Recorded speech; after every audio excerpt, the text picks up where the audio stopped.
Seberapa cepat takdir bisa memutarbalikkan kehidupan seseorang? Dari kehangatan rencana pesta ulang tahun, menuju dinginnya maut yang mengintai di balik kegelapan.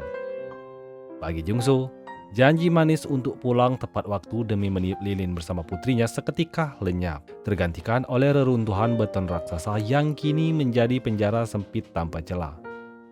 Tidak ada yang pernah menduga bahwa perjalanan pulang tampak biasa, diiringi deru mesin dan obrolan ringan di telepon, akan berujung pada hitungan hari-hari menyiksa di mana setetes air menjadi lebih berharga daripada emas. Dan harapan hanyalah satu-satunya cahaya yang tersisa untuk bertahan hidup di tengah keputusasaan yang mencekik. So, bagaimana kelanjutan ceritanya? Penasaran? Oke, daripada berlama-lama di intro, langsung saja siapkan segelas kopi dan cemilan Anda, siapkan posisi se-PW mungkin, dan selamat menyaksikan.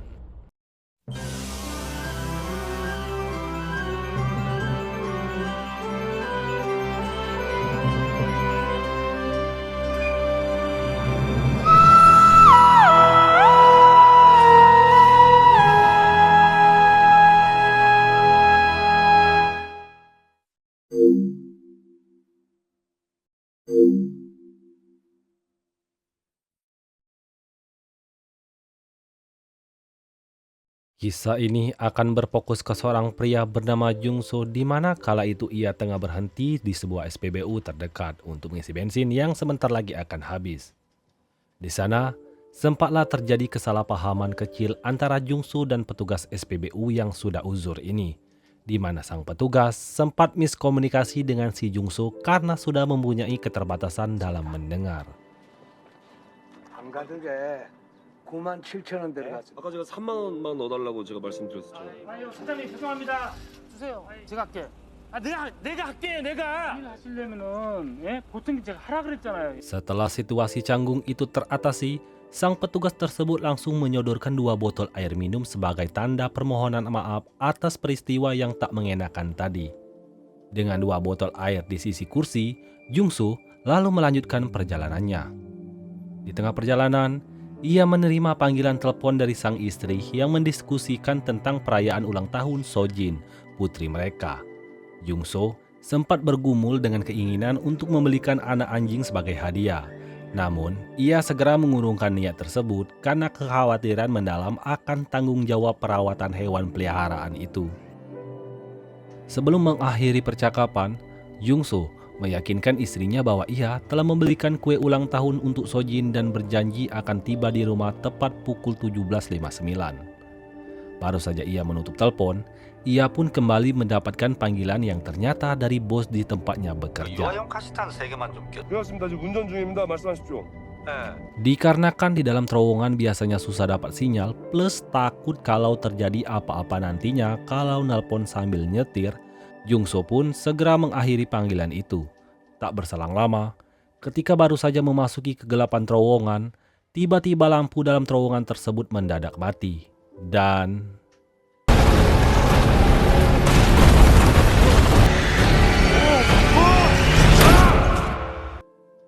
sempat tak sadarkan diri, Jungso akhirnya terbangun dan mendapati bahwa dirinya kini telah berada di antara reruntuhan terowongan yang membuatnya kini terjebak di dalam sana.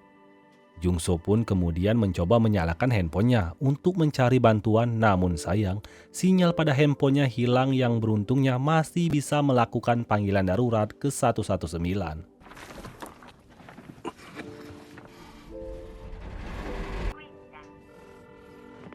여보세요? Jungso pun kemudian menjelaskan kondisinya saat ini yang tengah terjebak di bawah reruntuhan terowongan dan meminta pertolongan secepatnya. Namun karena mendengar estimasi proses penyelamatan memakan waktu agak cukup lama, ditambah lagi sudah sangat tertekan dengan situasi seperti ini, Jungso merasa respon dari petugas tidak begitu memuaskan dan hanya bisa menyesali mengapa ia harus melalui terowongan ini. Sementara itu di luar terowongan sudah terlihat banyak sekali mobil petugas mulai berdatangan dan kabar mengenai kejadian runtuhnya terowongan telah tersebar lewat berbagai media. Begitu juga informasi tentang Jungso yang telah menghubungi 119. Hal ini justru menimbulkan masalah baru bagi Jungso yang tengah mencoba untuk bertahan. Bagaimana tidak, saat Jungsu mencoba meraih handphonenya, ternyata ada beberapa media mencoba menghubunginya dan menawarinya untuk wawancara. Jungsu dijanjikan keuntungan oleh media tersebut jika ia mau diajak kerjasama, padahal kondisinya saat ini sangat membutuhkan pertolongan secepatnya. 이정수 씨 지금 통화하는 거 방송으로 내보내겠습니다. Beberapa wartawan mulai berdatangan ke lokasi kejadian. Namun, kehadiran mereka dihalau oleh petugas karena begitu meresahkan.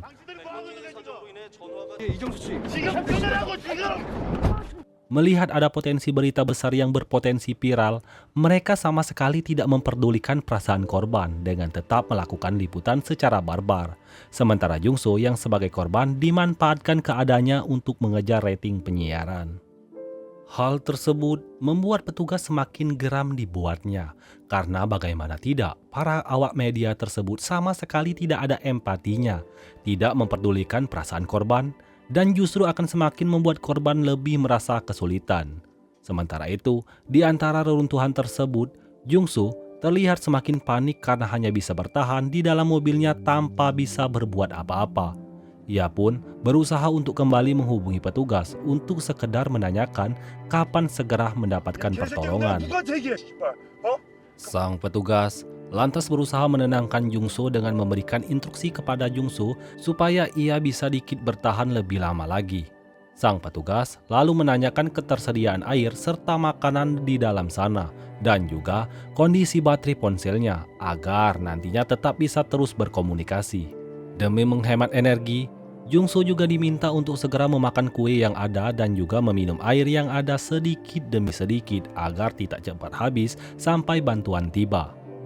Untuk menghemat baterai ponsel, si petugas segera mengakhiri percakapan mereka. Namun sebelum itu, ia juga meminta Jungsu untuk mengatakan di mana letak posisi terakhirnya saat ini berada, agar tim penyelamat bisa melacak keberadaan Jungsu secepatnya.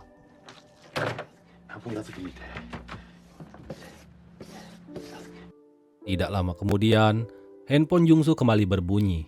Kali ini istrinya yang menelpon. Ia menanyakan keadaan Jungsu. Apakah Jungsu baik-baik saja? Jungsu pun menjawab bahwa ia baik-baik saja dan berusaha meyakinkan istrinya bahwa ia akan segera selamat. Sang istri kemudian memberikan ponselnya kepada Soji, anaknya, agar mereka bisa berbicara. Jungsu mengatakan bahwa ia sudah membelikan kue ulang tahun untuk Soji. Namun lantaran ada pekerjaan yang mendadak, ia mungkin tidak bisa pulang tepat waktu untuk merayakan ulang tahunnya. Setelah berbicara dengan sang anak, kemudian Jungsu menutup teleponnya. Di dalam mobil, Jungsu masih berupaya untuk bertahan hidup dan mencari posisi yang bisa membuatnya jauh lebih nyaman. Sementara itu, di tempat lain para tim penyelamat sedang berupaya untuk melakukan strategi penyelamatan. Mereka menggunakan beberapa metode penyelamatan agar bisa segera mengevakuasi korban. Metode pertama yang mereka lakukan adalah dengan menerbangkan beberapa drone untuk masuk ke dalam terowongan. Namun sayang, usaha mereka ini kurang berhasil karena terkendala sinyal sehingga drone yang mereka terbangkan mulai tak berfungsi ketika mulai memasuki terowongan. 이게 신호를 못 봤나?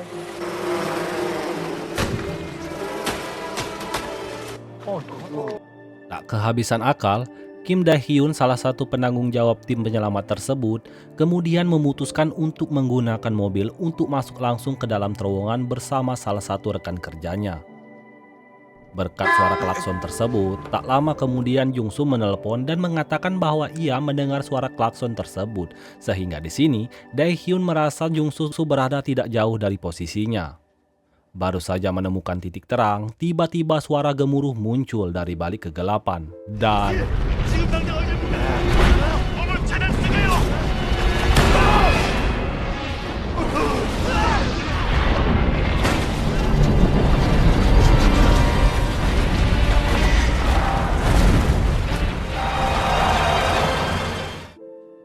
khawatir dengan kondisi korban, Dae-hyun terpaksa kembali menelpon Jungsu untuk memastikan keadaannya baik-baik saja.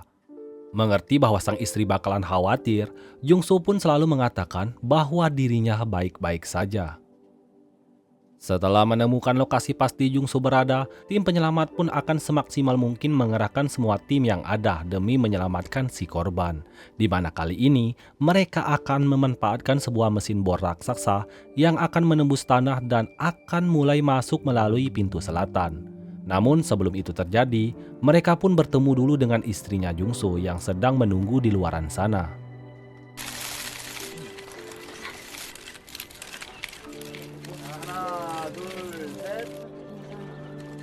Sementara itu, kita akan melihat Jungsu yang sedang memanfaatkan air dengan baik guna bertahan hidup di dalam reruntuhan itu, di mana ia hanya meminum 1 tutup botol untuk setiap jamnya. Ia juga memanfaatkan kue ulang tahun anaknya sebagai pengisi perut yang kosong saat ini. Saat akan tidur, ia kembali terbangun dan memeriksa bagasi belakangnya guna mendapatkan apa saja yang bisa membantunya di dalam kondisi seperti ini. Tak lama, terdengarlah sesuatu di balik celah yang ternyata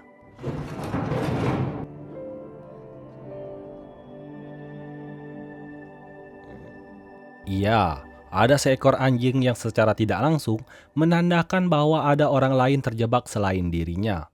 Lubang tersebut secara kebetulan menghubungkan mereka satu sama lain. Jungsu mencoba memasuki lubang yang sempit itu sehingga ia pun harus terluka.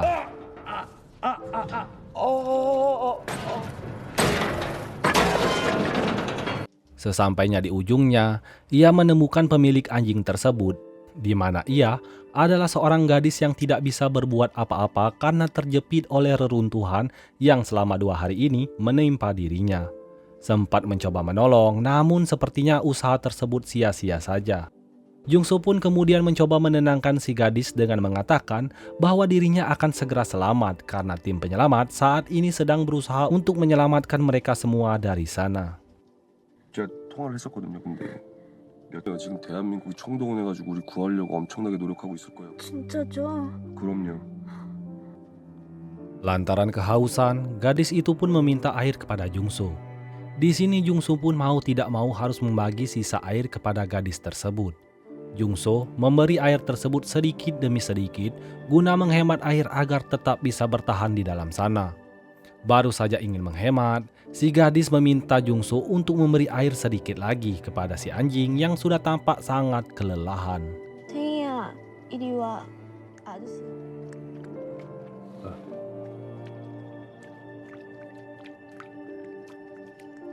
Jungsu juga meminjamkan ponsel kepada si gadis agar ia bisa menghubungi keluarganya dan mengatakan kondisinya saat ini. Si gadis pun akhirnya dapat terhubung dengan ibunya dan di sini kita akan tahu nama gadis tersebut bernama Min-a. Dia mengatakan bahwa dirinya saat ini sedang bersama seorang paman baik hati. Sang ibu pun sangat berterima kasih dan menitip pesan agar senantiasa menjaga anaknya. 아유, 제가 미나 씨 제가 데리고 나가겠습니다. 걱정하지 마십시오. Merasa Min-a sudah sedikit tenang, Jungsu pun memutuskan untuk kembali beristirahat di dalam mobilnya, sembari memakan sedikit demi sedikit kue ulang tahunnya. Akan tetapi, ketika ia sudah mulai tertidur, ia kembali terbangun karena mendengar sesuatu di dekatnya, yang ternyata anjing Min-a yang telah memakan habis semua stok makanan yang tersedia.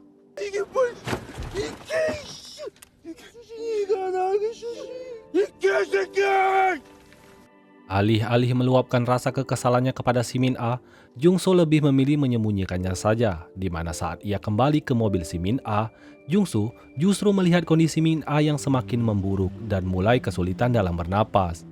Melihat kondisi Min-a yang begitu, ditambah lagi sudah mulai dehidrasi, Jungsu pun terpaksa harus kembali mengambil stok air untuk memberikannya sisa air yang ada.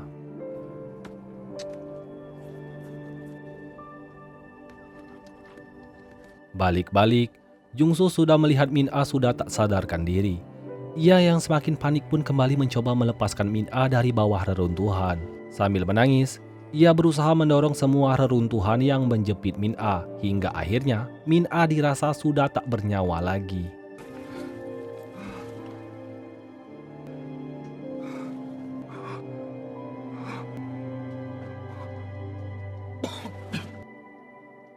Di sisi lain, media mengabarkan bahwa sampai saat ini belum ada perkembangan yang signifikan dari tim penyelamat. Salah satu petugas mengatakan bahwa mereka kesulitan untuk mencapai lokasi Jungsu berada, dikarenakan medan yang sulit, ditambah lagi dengan kondisi alam yang saat itu turun hujan. Di waktu yang bersamaan, Jungsu kembali menghubungi tim penyelamat yang tak kunjung datang-datang juga menyelamatkan dirinya. Daehyun pun hanya bisa mengatakan bahwa ia akan menyelamatkan Jungsu secepatnya dan meminta dirinya untuk bisa bertahan dan bersabar sedikit lebih lama lagi. Daehyun pun meminta Jungsu untuk menampung air kencing ke dalam botol guna sebagai ganti persediaan air minumnya yang telah habis. Tak mempunyai pilihan lain, dia pun harus melakukannya. Bahkan dia juga harus memakan makanan anjing agar dapat bertahan.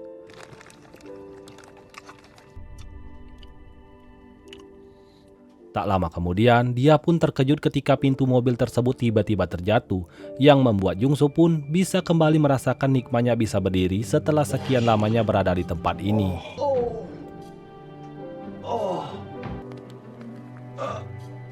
Penasaran dengan apa yang ada di dalam terowongan ini, Jungsu pun mulai menyelusuri terowongan tersebut hingga ke dalam. Pada saat itulah ia kemudian mendapatkan kembali telepon dari Daehyun yang mengatakan bahwa tim penyelamat akan tiba di posisinya dalam waktu 10 hari ke depan. Sebagai bentuk solidaritas atas penderitaan yang Jungsu alami, Daehyun pun juga mengatakan bahwa ia baru saja meminum air seninya guna memberikan dukungan kepada Jungsu agar tetap bisa terus semangat untuk bertahan hidup. Tak punya pilihan lain, Jungsu pun hampir saja memutuskan untuk meminum air seninya sendiri. Namun beruntungnya, pandangannya tiba-tiba tertuju pada salah satu celah pada terowongan itu, di mana ia menemukan air yang menetes dari celah bebatuan. Hal itu sontak membuat Jungsu merasa senang, yang kemudian diceritakanlah hal tersebut kepada sang istri untuk sedikit menghibur hatinya yang sedang diliputi kekhawatiran. 얼마나 드셨어요? 아, 그 참 별소리를 다 하셨네요. 요즘 드셨다면서요? Beberapa hari kemudian, ketika itu Jungsu sudah terlihat tumbuh bulu di mana-mana dan keadaan alam telah diselimuti oleh salju. Tim penyelamat mengabarkan bahwa sedikit lagi mereka akan mencapai ke titik korban dan segera mengeluarkan Jungsu dari sana. Semua orang pun merasa senang, termasuk istrinya Jungsu. Sementara Jungsu yang berada di dalam telah bersiap diri untuk keluar dari terowongan tersebut. Dia diperintahkan untuk memberikan aba-aba ketika melihat sesuatu yang menandakan tim penyelamat telah mencapai titik lokasi yang dimaksud. Akan tetapi, masalah baru pun terjadi ketika Daehyun merasa bahwa timnya telah menggali pada lokasi yang salah, yang sontak tim penyelamat itu pun menjadi bahan pembicaraan oleh awak media di mana-mana. 혹시 드릴이 안 보였습니까? 안 보였는데요? 환풍기 두 대는 그대로 있고요. 예, 왜요? 쟤들 분위기 묘하다. 야, 저 것 같은데. 진짜? Tim penyelamat pun dinilai telah melakukan hal yang sia-sia dalam 17 hari ini dan telah membuang waktu yang sangat berharga bagi si korban. Ditambah lagi melihat kondisi alam saat itu sangat mustahil bagi mereka untuk melakukan gali ulang. Tak lama kemudian, berita itu pun sampai di telinga Jungsu sehingga dirinya pun dibuat semakin frustasi mengingat dirinya telah menunggu 17 hari lamanya. Jungsu pun kini merasa sudah tak tahan lagi dengan semua ini, dan untuk yang terakhir kalinya, ia ingin berbicara kepada Sojin, putrinya. Namun karena Sojin tidak berada di sana, ia hanya bertitip pesan agar sang istri menjaga putri mereka dengan baik-baik. Sang istri pun tentu saja terus memohon kepadanya untuk terus tetap bertahan hingga akhirnya sambungan itu pun terputus akibat ponselnya yang mati karena kehabisan baterai.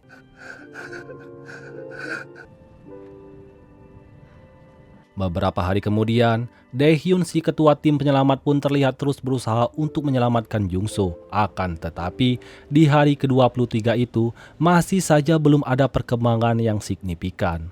Mereka pun bahkan sudah tidak bisa mengetahui keadaan Jungsu saat ini. Peristiwa tersebut pun kini menjadi bahan perdebatan di mana negara telah menanggung biaya sangat besar untuk melakukan operasi penyelamatan ini. 그때 국가 경제가 얼마나 손해를 본 줄 아십니까? 그렇긴 한데요. 자꾸 이 파충류가 아니라 사람입니다. Di sisi lain, Jungsu ternyata terlihat masih bertahan hidup. Ia pun masih bisa mendengar perkembangan info dan pesan istrinya dari luar berkat radio yang ada di mobilnya. Ditemani anjing milik si Min Ah, ia memutuskan berjalan menyelusuri terowongan tersebut, barangkali bisa menemukan jalan untuk keluar dari tempat ini.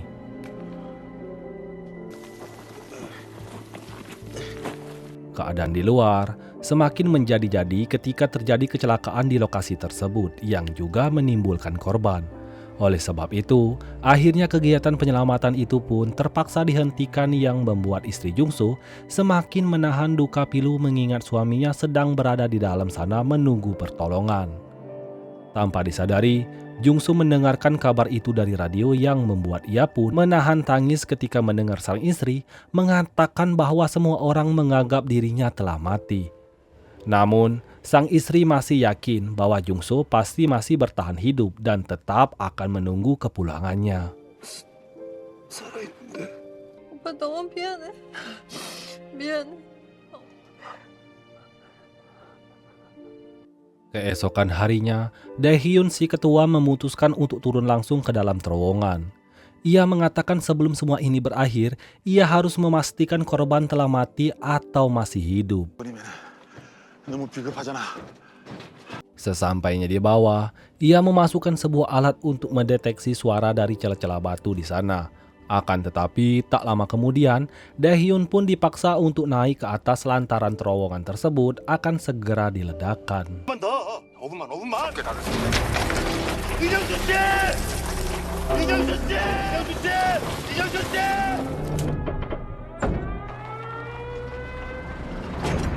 Secara tiba-tiba, dari atas Daehyun pun merasa bahwa alat pendeteksi itu menangkap sesuatu sinyal dan memerintahkan semua timnya untuk diam sejenak. Seketika, ia mendapatkan tanda bahwa Jungsu nyatanya memang masih hidup dan sesegera mungkin memerintahkan timnya untuk menghentikan ledakan.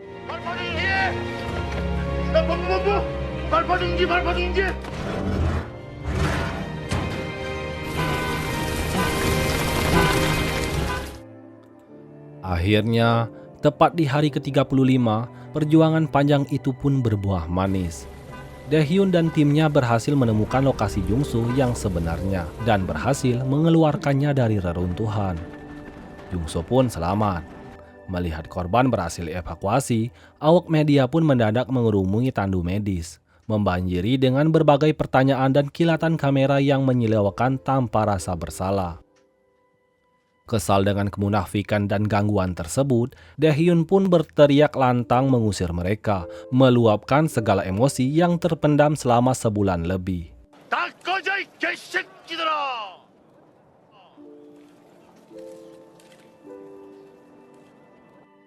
세계 최장 구조 기록으로 그 의미를 더하고 있습니다. 안에 이루어진 이정수 씨의 무사 귀환은 한 사람의 생명의 무게가 지구보다 무겁다는 걸 새삼 다시 한번 느꼈습니다. Dan film pun tamat. Oke guys, itulah sedikit rangkuman. Maaf kalau berisik. Soalnya di sini banyak sekali gangguan-gangguan kecil guys. Jadi maklum ya. Oke, sekian dulu pembahasan kita kali ini. Semoga kalian semua terhibur. Jangan lupa tinggalkan like dan subscribe-nya jika kalian suka dengan video ini. Oke, sampai jumpa di video selanjutnya. Bye-bye.